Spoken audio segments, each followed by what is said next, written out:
Assalamualaikum warahmatullahi wabarakatuh. Halo anak-anak sekalian, bagaimana kabar kalian? Semoga kalian senantiasa dalam keadaan sehat ya. Baik, hari ini kita akan membahas tentang komponen-komponen pendidikan. Nah, ada yang tahu nggak sih apa itu komponen-komponen pendidikan? Komponen-komponen pendidikan ialah komponen yang mendukung dan menopang sistem pendidikan agar pembelajaran dapat berjalan dengan baik dan mencapai hasil yang maksimal. Nah, semua komponen dalam pendidikan merupakan bagian-bagian penting dalam pembangunan sebuah pendidikan. Setiap komponen pendidikan memiliki peran penting dalam proses berjalannya pendidikan oleh dari berbagai pihak untuk menjaga keseimbangan komponen-komponen pendidikan. Nah, jenis-jenis komponen pendidikan.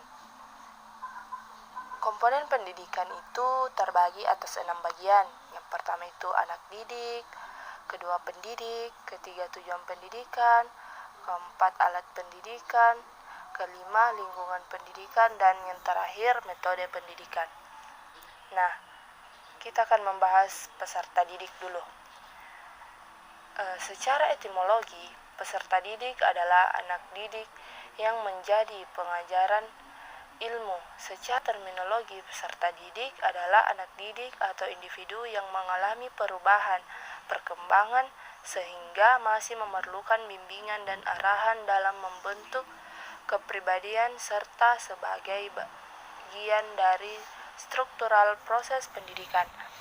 Nah, peserta didik di sini adalah merupakan komponen utama dalam suatu proses pembelajaran. Gimana cara guru dapat menyampaikan pembelajaran jika peserta didik tidak ada?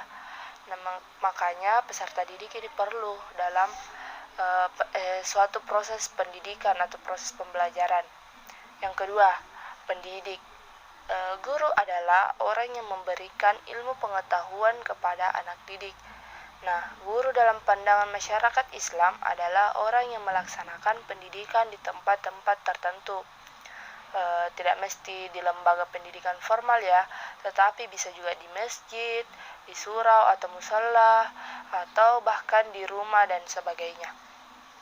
Nah, guru ini juga berperan sangat penting dalam proses pembelajaran, karena tanpa adanya guru, maka tidak akan ada yang mentransferkan ilmu dari seseorang guru kepada peserta didiknya. Nah, selanjutnya tujuan pendidikan. Sepanjang sejarahnya di seluruh dunia ini, pendidikan pada hakikatnya memiliki dua tujuan. Yang pertama, membantu manusia untuk menjadi cerdas dan pintar.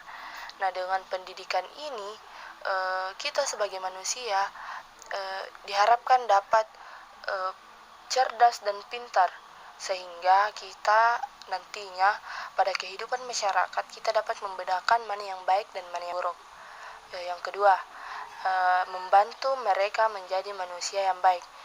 Nah, pada pendidikan juga kita sebagai manusia diharapkan dapat menjadi baik, yaitu baik dalam tutur kata, sopan santun, berperilaku, dan lain-lain. Selanjutnya, alat pendidikan. Alat pendidikan merupakan faktor pendidikan yang sengaja dibuat dan digunakan demi pencapaian tujuan pendidikan tertentu. Yang dimaksud alat pendidikan ini itu dapat berupa materi pembelajaran, sarana dan prasarana yang dibutuhkan dalam proses pembelajaran, seperti papan tulis, buku, pulpen, meja, kursi, dan lain-lain. Selanjutnya, lingkungan pendidikan. Lingkungan pendidikan sebagai berbagai lingkungan tempat berlangsungnya proses pendidikan yang merupakan bagian dari lingkungan sosial. Nah, lingkungan pendidikan ini terbagi atas 3 bagian. Yang pertama itu lingkungan pendidikan keluarga.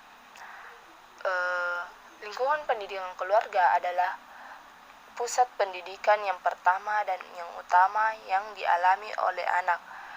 Seperti yang kita ketahui, keluarga adalah sekolah pertama yang didapatkan oleh anak-anak karena lahir sampai menuju kanak-kanak itu sudah melalui proses pembelajaran, yang mana pengetahuan yang dia dapatkan itu berasal dari lingkungan keluarganya, yaitu di rumahnya sendiri.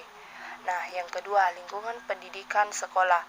Tidak semua tugas mendidik dapat dilaksanakan oleh orang tua dalam keluarga, terutama dalam hal ilmu pengetahuan dan berbagai macam keterampilan.